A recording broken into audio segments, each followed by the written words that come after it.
políticos latinoamericanos. Exacto, perdón. Y trabaja hace, no sé, 20 años con la Fundación Konrad Adenauer o más. Sí, o hace más.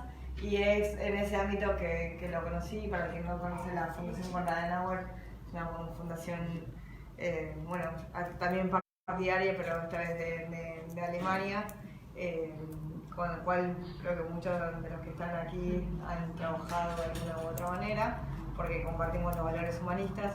Así que bueno, por los valores que compartimos y por toda la experiencia que él tiene en toda la región en comunicación, es un gusto tenerlo aquí y que hoy nos hable del tema. ¿Qué es la idea? Gracias, Mica, gracias por invitarme, la verdad que es un gusto estar acá.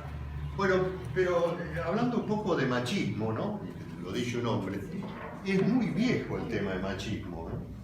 Porque, si mal no recuerdo, en la Odisea, Homero habla justamente del episodio de cuando Ulises regresa de la guerra de Troya y justamente, digamos, su mujer, su paciente mujer que lo esperó durante 20 años, la famosa tejedora, la que esperaba tejiendo, tenía muchos pretendientes. Entonces los pretendientes se reunían en la parte baja del palacio y tenían distintos cantos y demás, ¿no es cierto? Y un día baja Penélope porque no le gustaban, eran muy deprimentes los cantos, obviamente para hacerla sufrir y para que se decidiese por alguno de ellos. Y justamente baja y le dice si podían cambiar por alguna canción, digamos, más emotiva, más divertida. Y ahí interviene su hijo Telémaco, que le dice: madre, vete a tus aposentos o algo así, a tus tareas del hogar, a tender la rueca y el telar, porque el discurso de los hombres lo manejo yo, y es más, la casa la manejo yo. Así que fíjense, 3000 años creo, que pasó el cuentito de dónde viene ese machismo. Y obviamente está muy arraigado, particularmente en la sociedad latina. Yo tuve la posibilidad de vivir en Suecia y las cosas son bastante diferentes, notablemente diferentes. Obviamente que resabios hay en todos los lugares del mundo, pero de todas maneras creo que en estos últimos años ustedes han ganado mucho terreno, afortunadamente, ¿no? Digo afortunadamente porque me parece que el rol de la mujer, y particularmente en lo político, es muy importante. Parece que justamente viene a cambiar un modelo que los hombres hicimos durante siglos y que obviamente alguien dijo que los hombres están como nerviosos porque no saben dónde ubicarse. Y algo de eso creo que pasa, ¿no? Digamos, no soy ni sociólogo ni psicólogo, pero todos estos grados de violencia que hay creo que es parte de esa tensión que está surgiendo ahí en el mundo, donde los que eran dominantes se ven ciertamente como corridos y desplazados, ¿no es cierto? Mi pretensión es justamente tocar estos 3 puntos. ¿Y por qué quiero estos 3 puntos? Porque me parece que me gustaría que se lleven algunas herramientas de lo que yo hago cotidianamente, que es comunicación, ¿no es cierto? Entonces, la experiencia más que lo teórico es lo que quiero trasladarles a ustedes, ¿no? Así que, perdón por las imperfecciones, pero lo que voy a bajar acá son experiencias que voy recogiendo a lo largo de muchos años en distintos países de América, y eso me ha llevado a armar esta presentación. ¿Importa el género en la política? Sí, hoy más que nunca, sin duda. ¿Cómo son recibidas las mujeres por sus pares masculinos?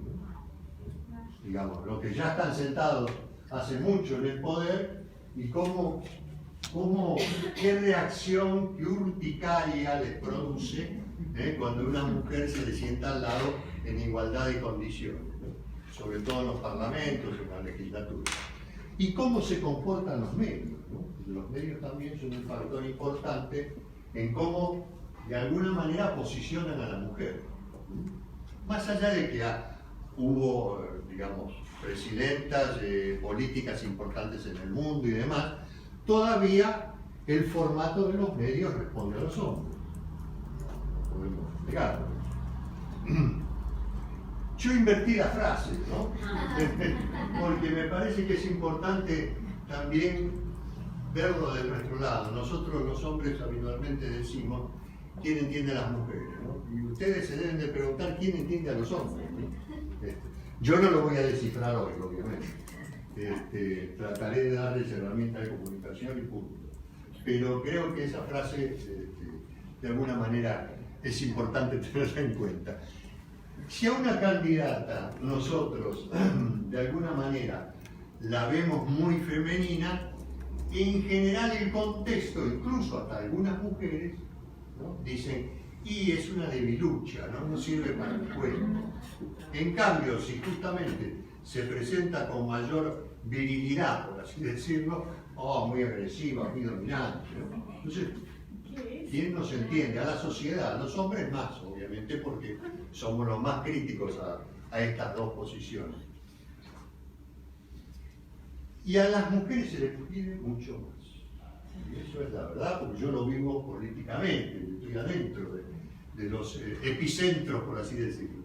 Están atrapadas en situaciones de una suerte de doble filo, ¿no? Que no son para nada fáciles de resolver, porque todavía la cuota parte de poder está en el mundo masculino todavía. Entonces, y obviamente que hay machismo en los políticos porque la sociedad está conformada así, ¿no? No podemos decir, la política solo hay machismo, no, es la sociedad. Y las mujeres sin duda sufren mucho más esa disputa, por así decirlo, o ese espacio de poder que quieren, digamos, cada día tener una porción mayor, y justamente creo que las medidas de acción positiva fueron importantes para abrir una ventana, ¿no? Creo que no alcanza, me parece que no alcanza, pero bueno, algo es algo, y sin eso ustedes hoy no estarían donde están, ¿no? ¿Sí? Perdón. Y como sigo reiterando, muchos hombres no están de acuerdo con la presencia en cargos públicos, y aprovechan cualquier oportunidad para denigrar más. A sus pares no los castigan tanto como al género opuesto, ¿no? Entonces en eso, fíjese el chiste aquel que es bien machista de arriba, ¿no? Sí, sí. ¿En qué año está previsto que vaya la mujer a la luna? Cuando toque limpiarla.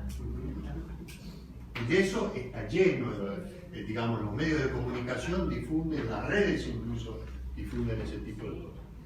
Y el poder ha sido, digamos, el dominio del poder, las guerras, los firmados de paz, la construcción del mundo estuvo en manos de los hombres, siempre. Y reglamentó la sociedad, le dio un formato. Y ese discurso no tenía o no tiene todavía, en la medida que obviamente se necesita, un rol importante para la mujer, entonces se la condiciona a mamá, una buena cocinera, una buena esposa, muy fiel, pero que no piense demasiado, ¿no? Ese es el drama que tienen buena parte de los hombres. Como este señor, ¿no? Para el día de la mujer va y le regala una plancha, ¿no? Esto sucede cada vez que hay un cumpleaños, ¿no? Viene el marido encantado, que en vez de hacerle un homenaje distinto, no, le trae una lavadora, o le trae la plancha, en fin, enseres para que siga siendo la mujer hacendosa. O este otro, léanlo.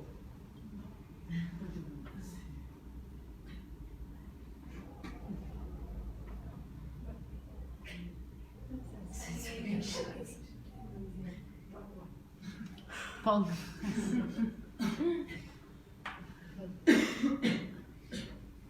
Salió en El País hace unos años. Muy bueno. Sí, ha muerto Jorge. Sí, sí, hace poco. Así que bueno, como verán, la matriz sigue andando. Y esa historia también tiene que ver con la política, ¿no? Que fue construida y narrada por hombres.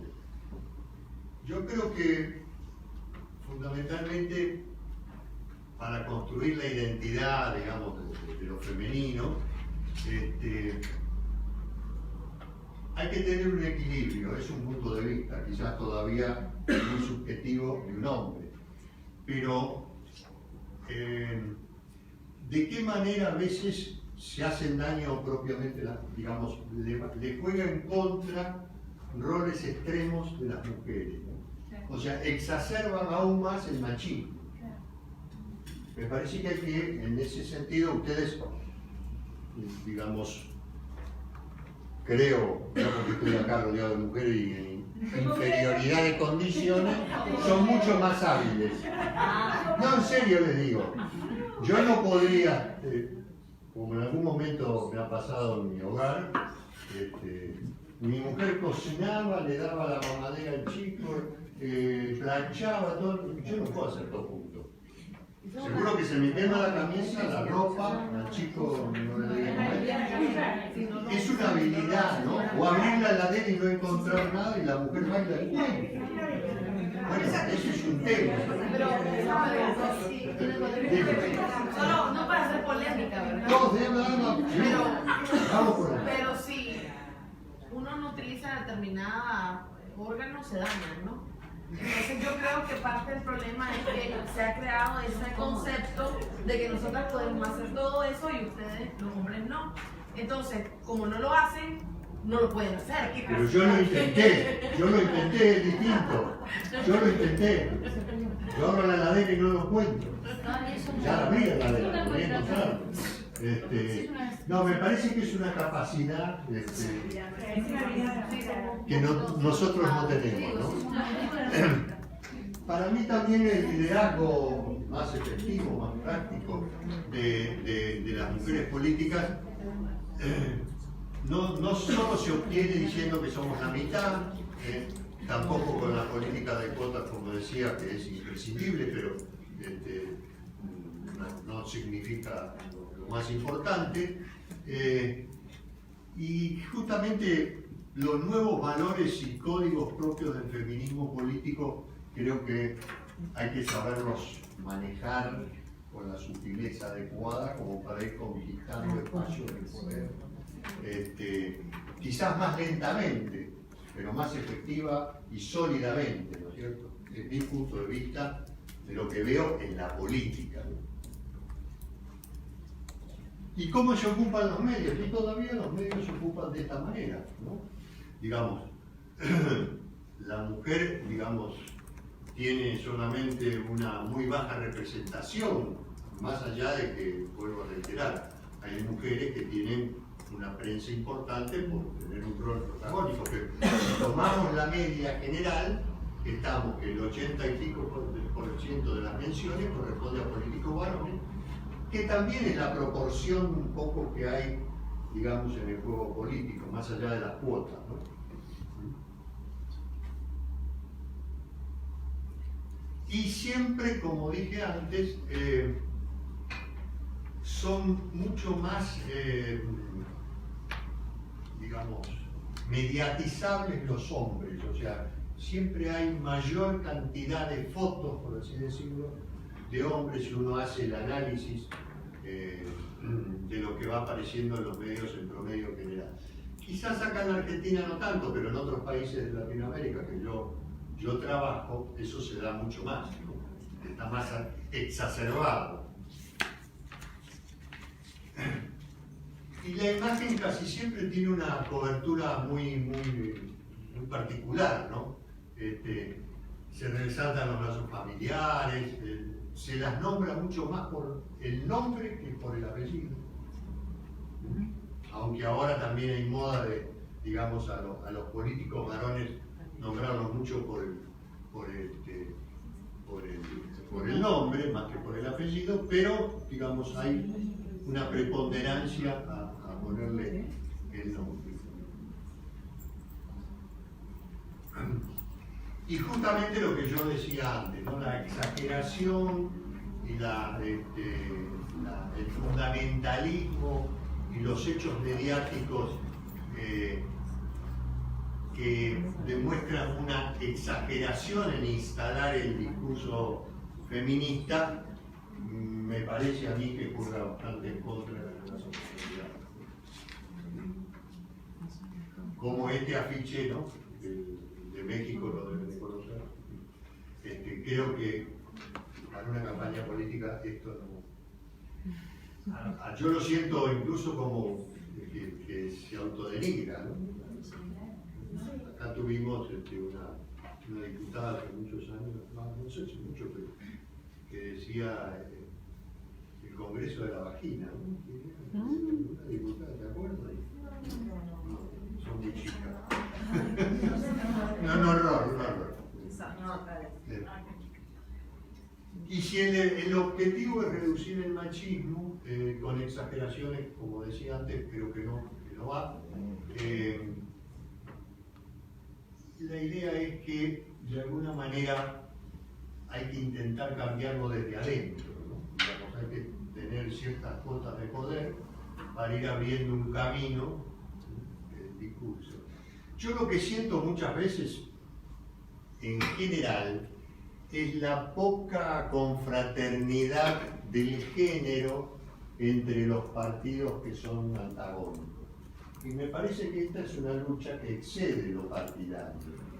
Me parece que las mujeres que están sin claudicar en sus postulados o en sus pensamientos o en sus valores políticos, hay algo que está sobre el contenido político, que es justamente afianzar, arraigar y fortalecer la presencia femenina en la política. Y a veces esas tensiones justamente hacen que se produzcan fisuras en la posición de género, y la aprovechan los hombres, ¿no? Oportunamente. Y ahí sí creo que todos se unen, más allá de los partidos. Y hay una nueva forma de hacer política, sin duda que sí, ¿no es cierto? Hoy lo tecnológico, nos explicaba Carolina, que evidentemente ha de alguna manera desplazado otras técnicas de comunicación, y es muy importante el tema de redes, pero también es importante el contenido. La ciudadanía hoy está mucho más activa, quiere ser protagonista, incluso quiere ejecutarlas directamente, cosa que a veces, a mi juicio, a veces puede llegar a resultar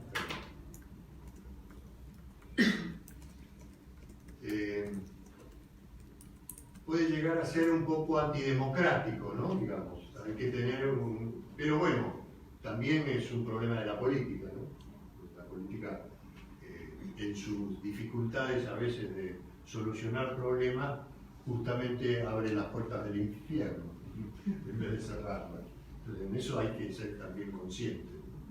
En la vida pública, las manifestaciones, los hechos, digamos, de toma, de vandalismo y demás, muchas veces tienen que ver con cómo se comunicó cierta cosa. El humor social, ¿no? Y el humor social hay que medirlo casi todos los días. Porque si yo aumento la tarifa de algo, en un momento el humor social me va a ir en contra. Entonces hoy tengo las herramientas, no digo que tengo la solución para que todos estén contentos porque aumentó el bus. Pero tengo que tener siempre lo que uno prevé en las crisis y salir lo menos golpeado. Y si uno adelanta la crisis, ¿no? Si no existieran los bomberos, estaría toda la ciudad quemada. Bueno, los bomberos están para ir a apagar incendios y saben su rol. Entonces, bueno, si yo sé que me viene un incendio, bueno, llamemos a los bomberos antes, ¿no? Y creo que, obviamente, como dije al principio, las mujeres van sumando cada vez más espacio, ¿no? Y creo que la clave femenina es uno de los elementos claves de este siglo. Me parece que en este siglo ese debate, digamos, se va a potenciar, y me parece también que ustedes van a tener mayores logros que en estos últimos 30 años. Todo se acelera, ¿no? Los procesos tienden a acelerarse de una manera muy vertiginosa, ¿no? Y la comunicación de masas cambió la política, también lo decía Carolina, del siglo XX, ¿no? Hoy es comunicación participativa, está cambiando la política del siglo XXI. Todavía hay muchos políticos, hombres y mujeres, que no lo entienden. Yo me acuerdo, no voy a nombrar qué presidente me asesoraba en Centroamérica, que un día me llamó, mirá, acá me compré el último iPhone, mirá, le digo, sí, fantástico esto, te despierta, te rasca la cabeza, mirá lo que es. Le digo, el problema es que seguís poniéndole mensajes del siglo XVIII. ¿Cómo me decís eso? La herramienta tiene que estar de acuerdo a un mensaje del hombre, como decía ella, si no es un elemento que no sirve, sigamos con el afiche, con el volante. Y es una época de liderazgo, de política de emociones, de política de relatos, antes le decíamos discurso, que cuando yo era chico uno era un cadete que llevaba cosas, hoy es delivery.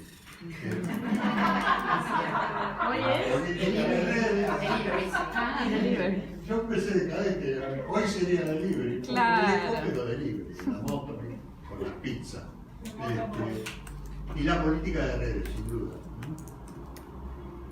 Y consiste no solo en convencer con razones, y esas son las herramientas de las que hablaba, sino que hoy tenemos que persuadir con emociones, tratar de ser lo más cercano a lo humano posible, aunque esto suene... Porque el político no goza de buena imagen, no goza de buena salud. Entonces, ¿cómo hacemos para que don Pepe o doña Rosa nos atienda? Porque con solo verlo ya el político lo rechazo mi discurso, ¿cierto? Y la comunicación política tiene 5 roles fundamentales. Obviamente que uno es el comunicar. ¿Ustedes saben de dónde viene la palabra comunicar? De comunicare, del latín comunicare, puesta en común. Es casi sinónimo de democracia, la puesta en común. Es interesante eso. Tiene que esclarecer, o sea, lo que digamos tiene que ser clarito, que lo entienda todo el mundo. Tiene que promover, o sea, hay que vender la idea, por así decirlo. Tiene que también confrontar, un escenario político sin confronte no existe. No existiría el polvo jabonoso ala si no hay manchas. Entonces, bueno, es un poco eso. Y tiene, por último, lo más complejo a veces, que neutralizar las ideas del otro, pero no agrediéndolo, sino con ideas superadoras. O sea, esos 5 roles son muy importantes de tenerlos en la cabeza cuando uno hace alguna propuesta de tipo campaña o simplemente un posicionamiento de... La complejidad hoy, más que nunca, lejos de admirarla, debemos rechazarla. ¿Y qué tiene que ver esto con el discurso? Sí, porque al ser simple, sencillo y sin dificultades de comprensión, cuando vamos a un reportaje, tenemos que tener armado nuestro guión. Nosotros no vamos a contestar preguntas, vamos a pasar nuestro discurso. Entonces tenemos que tener respuestas contundentes y cortas. No quedarnos solo en la crítica. La sociedad está harta de que todos critiquen y nadie proponga. Digamos, lo primero que se le dice al político, sí, usted critica, pero ¿cuál es la solución? El tono positivo, tenemos que ilusionar a la gente y contar, ahora más que nunca, cómo se soluciona. ya no me la creo, que cuando yo sea gobierno tendremos 1 millón de nuevos puestos de trabajo. Ah, sí, señor, ¿y cómo lo va a hacer? Me cuenta, por favor, porque si no, no lo voto. Ya estoy tan harto y tan escamado de noticias que no se cumplen, o de propuestas, o de promesas, que obviamente voy perdiendo prestigio. Entonces, la sociedad en las encuestas, cuando uno hace los grupos motivacionales o los focus group, aparecen todo este tipo de críticas hacia el político. Entonces, frases cortas, elegir palabras sencillas en vez de complejas, palabras familiares de uso cotidiano, evitar las palabras innecesarias. La política tiene mucho de piripipí que no dice nada. Emplear verbos activos, hablar como uno habla con sus hijos, o sea, coloquialmente, ¿no es cierto? Uno tiene que ser, vuelvo a la figura de lo más humano posible, utilizar términos que la gente pueda visualizar. Si estamos en una radio y no tenemos imagen, o en un canal de televisión, o en un reportaje televisivo, mejor dicho, y tenemos que hablar de algo que, no sé qué puede ser, desnutrición infantil. ¿Vieron esos chiquitos de África con la pancita y pobrecitos? ¿Ustedes se imaginan que en nuestro país, en el norte, existe eso? Entonces ya una figura universal me posiciona ante la gente, ¿sabe qué? Y entonces hablo del plan de nutrición, digo, cualquier cosa, ¿no? Yo siempre en las acciones de las campañas políticas, esto se llama marketing de guerrilla, trato de hacer este tipo de cosas, de acciones en la vía pública. Tuve que hacer una campaña hace unos años en Perú, que había un problema serio de accidentes callejeros de tráfico, donde morían muchos chicos que salían de la escuela y demás. Y era la principal preocupación de ese pueblo, de ese lugar, en Perú. Tenía un candidato a alcalde, anticipo, no ganó, digamos, pero no importa, cuento la acción. No tenía dinero, entonces ¿qué hacemos? No tenemos plata para televisión. Y fuimos a un lugar donde arreglan coches chocados, lo alquilamos por un día, lo trajimos a la calle principal de la ciudad, le pusimos los conos de la policía alrededor y algo truculento, conseguí un maniquén de un chico, una figura de tienda, llenamos de sangre, lo tiramos abajo y ahí dio una conferencia de prensa sobre que él tenía el plan de seguridad, instalar semáforos, policía a la salida de las escuelas y demás.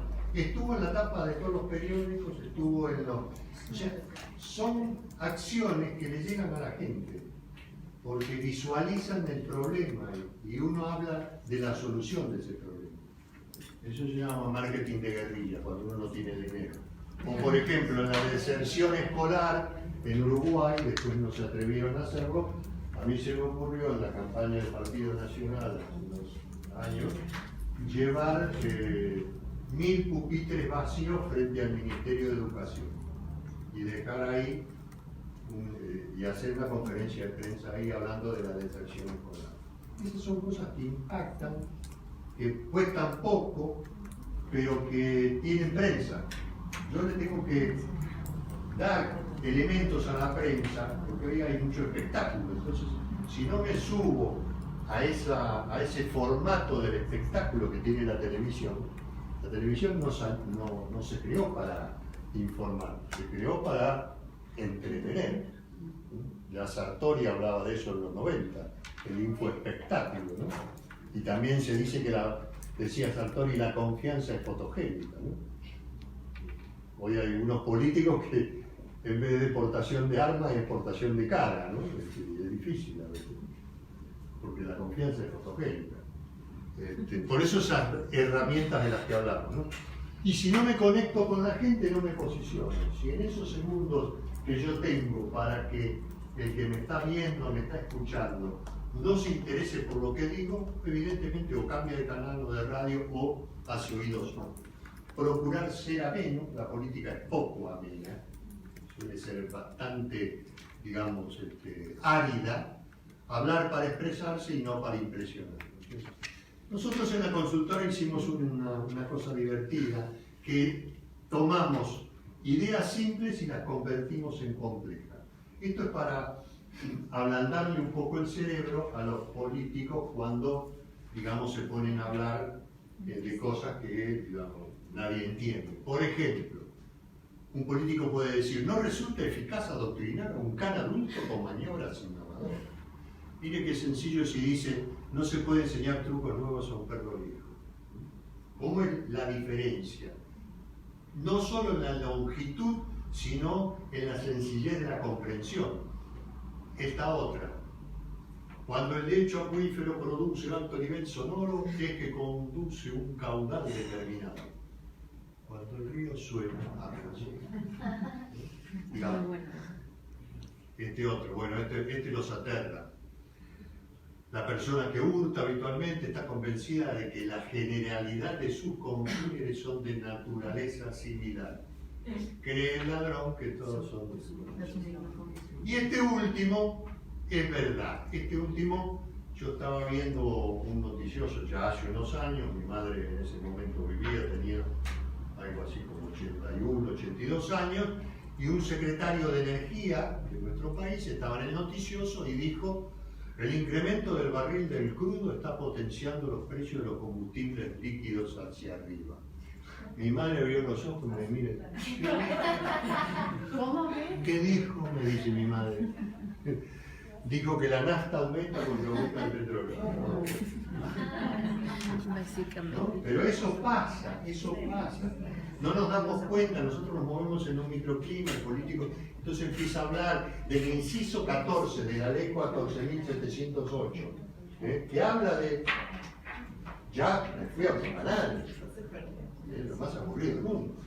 Hoy el mensaje, fundamentalmente en este, digamos, gran conglomerado de comunicación y de información, y a veces de desinformación global, lo que tiene que hacer el mensaje político fundamentalmente es trasladar conocimiento.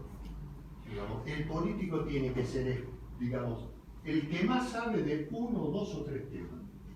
Ahora los políticos son todólogos. Entonces le preguntan si va a llover, contesta sobre la llover. Le preguntan si la vaca que está premiada va a parir mañana, de la vaca que está premiada va a hablar también. Entonces es un drama y la gente al final se da cuenta que ningún ser humano es todólogo. Hay que posicionarse. Termino y te doy. Ese conocimiento me genera poder en los medios de comunicación. Ahí va fulanito, ese sí que sabe de esto. Ahí va fulanita. Mirá, la verdad que del tema de educación no hay nadie mejor que ella. Digamos, uno termina siendo, no me gusta la palabra, un producto. Y es un envase de un contenido que tiene dos o tres ideas que benefician a la sociedad. Entonces la sociedad empieza a creer sobre esto. Escucho, señorita.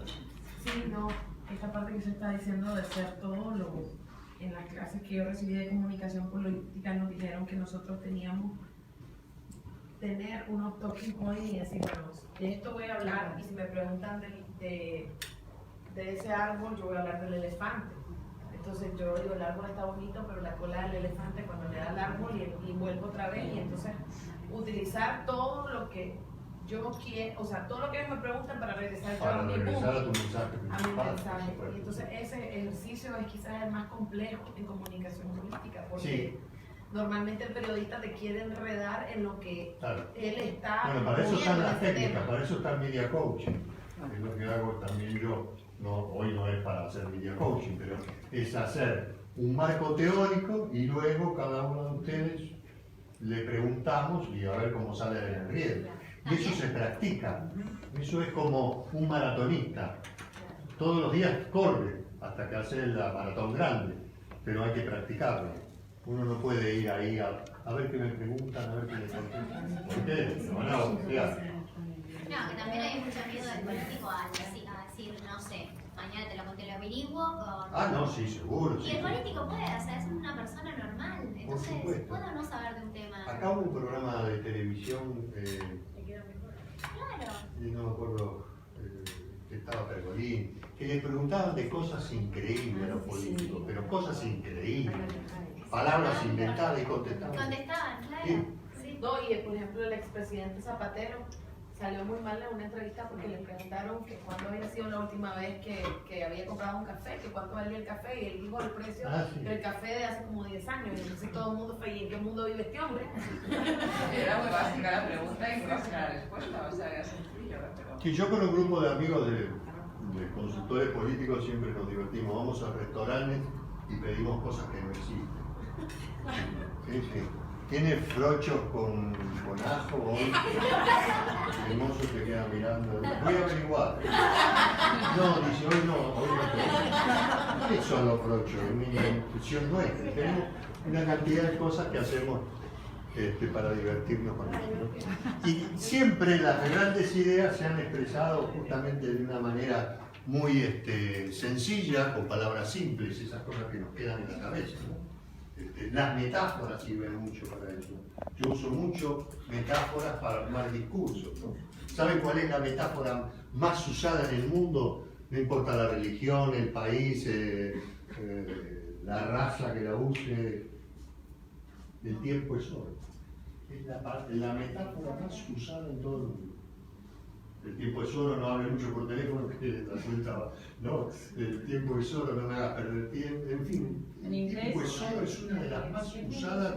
Así, cuando uno introduce en el discurso una metáfora, si la puede poner al principio, genera una atracción particular, porque las tenemos como almacenadas en la cabeza.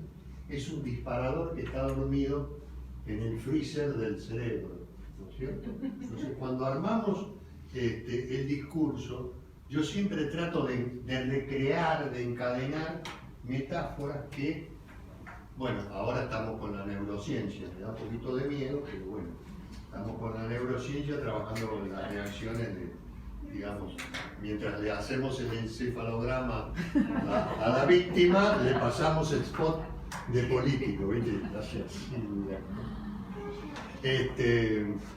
Vamos a clonar como la oveja político de poco. No, bueno. Y a propósito de eso, fíjense cómo está conformada la pirámide de la opinión pública a nivel mundial.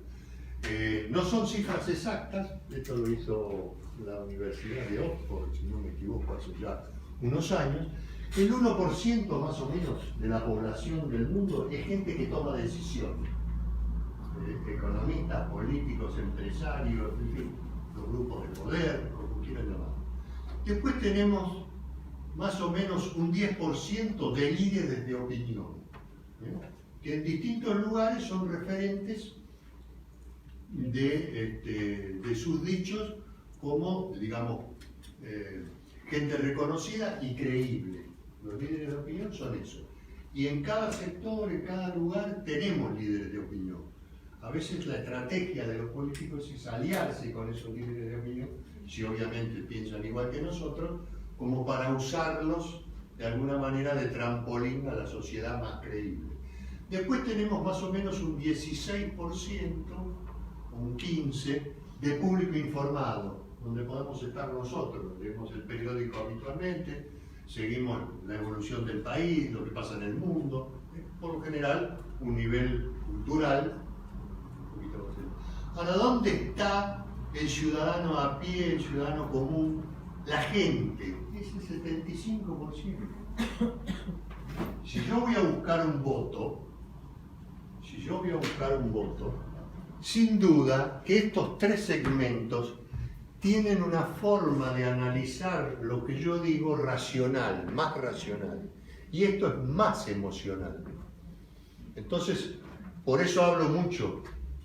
Los voy a captar igual a los de arriba, ¿no? No me tengo que preocupar. Pero esto es como ir a dar una charla a politólogos y después la misma charla ir a un barrio carenciado y no nos van a entender nada, nos van a sacar a piedrazos. Entonces, ese tipo de cosas hay que tenerlas muy en cuenta cuando uno formula estas ideas, fuerza que uno tenga. ¿Y cómo nos comunicamos? ¿Cómo nos ven fundamentalmente cuando nos ven en persona, a través de la televisión o a través de carne y hueso. La comunicación no verbal tiene una importancia de un 55% cuando decimos un discurso o cuando estamos ante una cámara de televisión. ¿Cómo lo decimos? El 38%. Y el mensaje solo el 7%. Si yo no articulo, y estas son dos herramientas, más allá de lo que diga el político, esto que yo decía, que no somos gurúes, que bien aceitadas dan efectividad, ¿no? Lo no verbal, que tiene que ver con el media coaching, eso ya es otro, no es para hablarlo de cómo construimos el discurso, cómo se lo decimos, cómo lo transmitimos, cómo nos movemos y demás, va a tener buena efectividad ese 7%. ¿Sí? ¿Decías algo?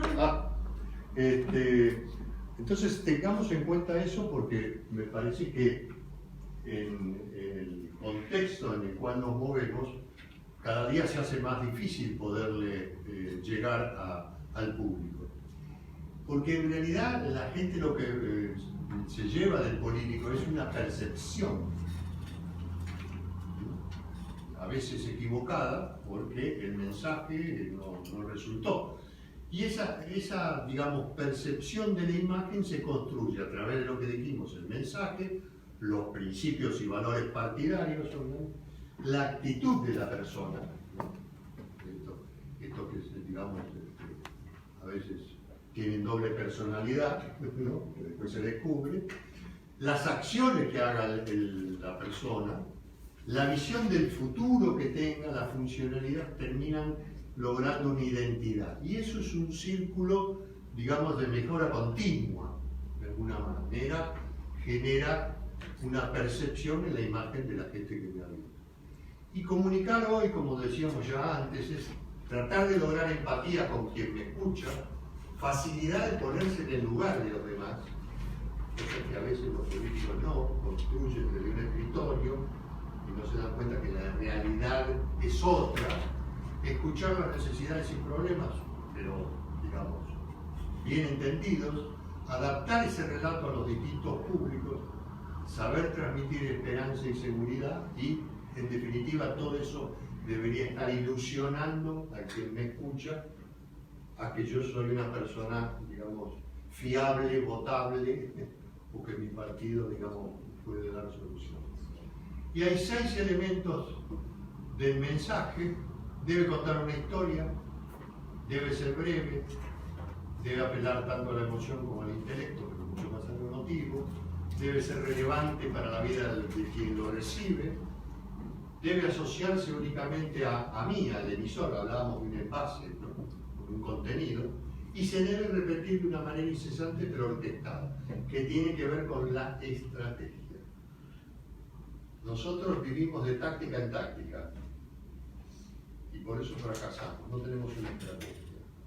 Muchas campañas políticas fracasan porque no tienen una estrategia, tienen táctica, acciones que se suman y después, digamos, nos damos vuelta y dijimos, fracasamos. ¿Y dónde estuvo la estrategia? ¿Cuál era tu objetivo? Y el objetivo siempre tiene que ser realista, porque a veces salir segundo es un buen negocio. No todos quieren ser primero, ¿no? Va a ganar uno. Entonces, el posicionamiento no es una cosa mágica, por eso, digamos, no me considero gurú. Es un trabajo de tener un análisis permanente del humor social, de cómo estoy percibido dentro de la sociedad, qué debo corregir. Ahora, la inmediatez nos lleva de concejal a intendente, de intendente a gobernador, de gobernador a presidente. Además, algunos se saltean algunas etapas. Y así se estrellan y así también son las malas gestiones, ¿no? Pero yo no los quiero entretener más porque ahí después... A ver. Les voy a pasar 3 o 4 spots. Uno es el de la campaña de Dilma en Brasil, justamente que hablaba de la exclusión de género. Otro es una vieja campaña de... Em uma universidade particular. Seguiria. Então, pessoal, na perspectiva... Mas depois que Lula e Dilma, não existem mais pessoas invisíveis no Brasil. Jéssica. Na linha do horizonte. As portas estão se abrindo para todos. Só a Jéssica vai pro recreio hoje, hein? Agora, muito mais mudanças virão. Pelas mãos de quem já provou que sabe mudar para melhor o Brasil. Dilma, mais mudanças, mais futuro. ¿Se entendió, no? Sí. Está clarito.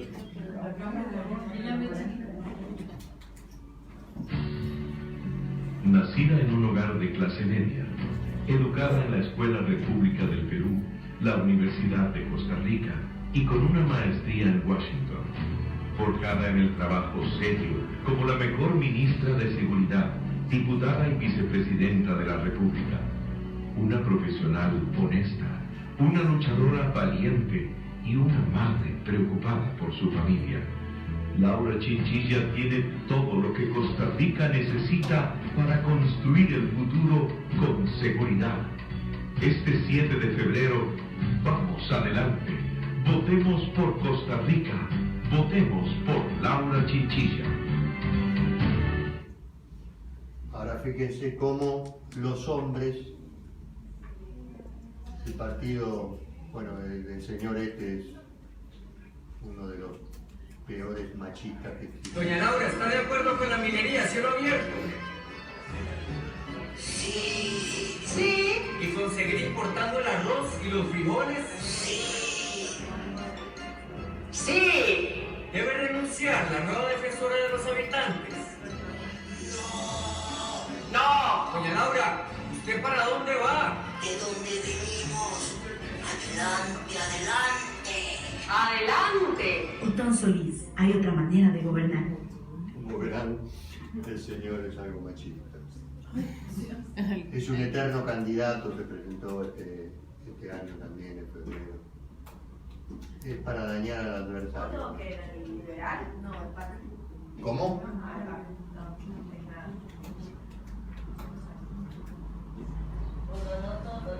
Carmen, ¿tú tienes hijos? Sí, además tengo una nena de tu edad. Pues qué bien, así cuando seamos mayores ella podrá ser la cuidadora de mis hijos.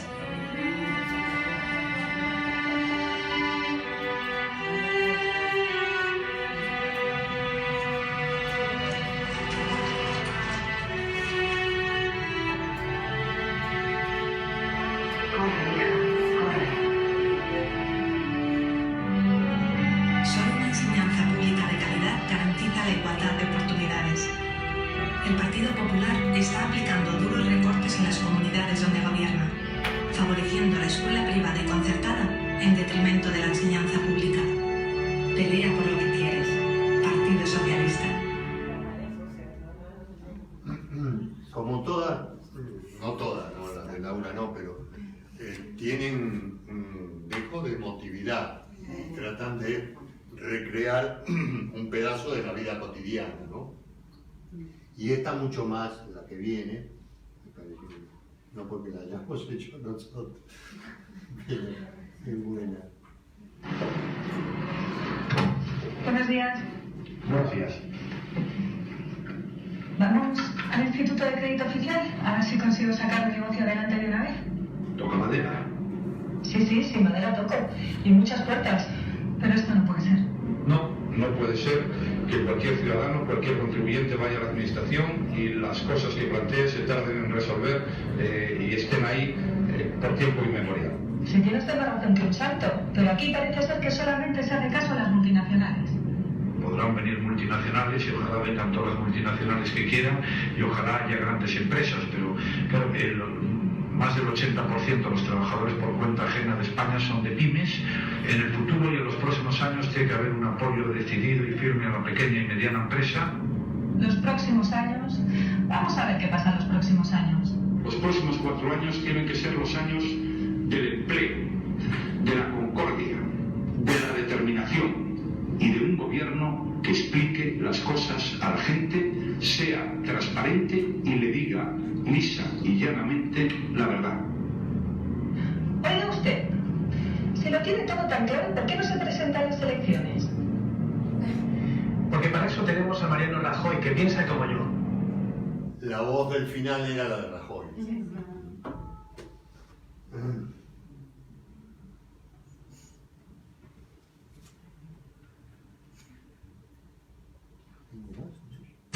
A mí nadie me regaló nada. Esto es siniestro. He conseguido lo que tengo a base de esfuerzo y trabajo duro. Vengo de una familia como la tuya y como la de la mayoría de los mexicanos. Mi padre tenía una pequeña tienda de pinturas y ahí aprendí el valor del trabajo y la responsabilidad. Soy Josefina Vázquez Mota. Quiero construir un México diferente y con tu ayuda, si es posible. Esto es lo que no hay que hacer, ¿no? Blanco y negro, la señora, la mano prácticamente muerta del padre, ¿no? Toda una cosa siniestra, y la verdad que la señora no ganó, pero no solo por el spot, sino porque, bueno, no tenía condiciones, ¿no? Y bueno, para terminar, les dejo la frase de este señor que hace 200 años parece que la tenía mucho más clara que muchos hoy, que dijo: con la opinión pública a favor casi todo es posible. Ese señor se llamaba Abraham Lincoln y no había internet. Hasta luego, gracias.